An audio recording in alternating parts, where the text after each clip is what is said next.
Hi, this is Mike Maloney, and a couple of weeks ago, my colleague Jeff Clark wrote an excellent article that's about a very important topic here. It's a potential game changer for the gold supply. It's actually new demand that eats into this supply. Chinese oil imports convertible to gold. Now, what this means is that there's going to be some futures contracts where oil is priced not in dollars but in yuan, and this is being launched on the Shanghai Commodities Exchange, and they'll be convertible into gold because that same exchange also has gold contracts priced in yuan. So when a oil producer ships oil to China and they settle by closing out a futures contract, and the producer gets paid in yuan, but they can't really use the yuan in Saudi Arabia and so on, or in Russia. Well, now they'll just be able to go on. It's all at the same exchange. They just go and they buy a gold contract, and then they get gold delivery.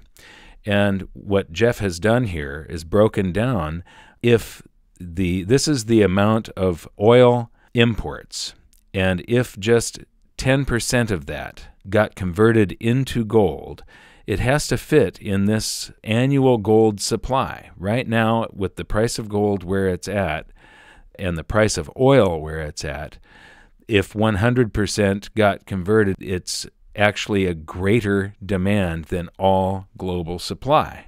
So this will drive the price, and it should be something very, very significant.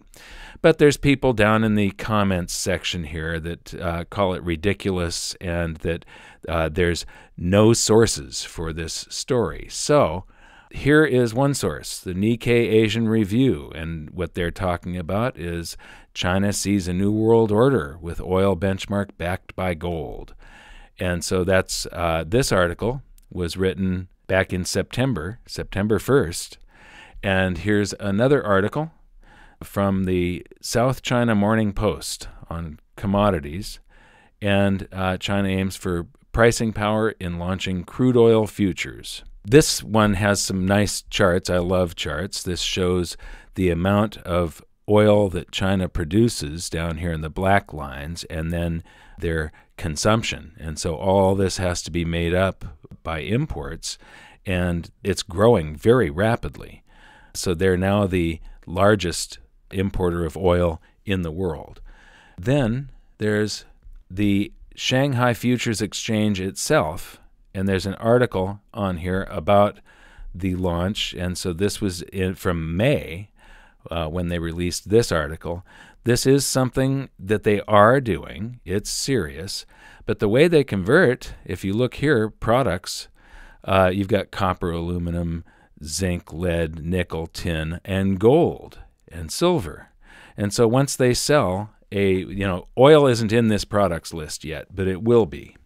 And once somebody settles a contract and the supplier of oil gets paid, they've got yuan sitting in their brokerage accounts, and they can just take that yuan and they can buy gold with it, and they can have the gold delivered. And so that's the process. It's very simple. It's reality, and this is a huge potential driver of the gold price in the future. So I want to thank you very much for listening. If you want to receive articles like Jeff's on a weekly basis, please sign up for our newsletter. It's right over here on the website. Thank you very much. We'll see you next time.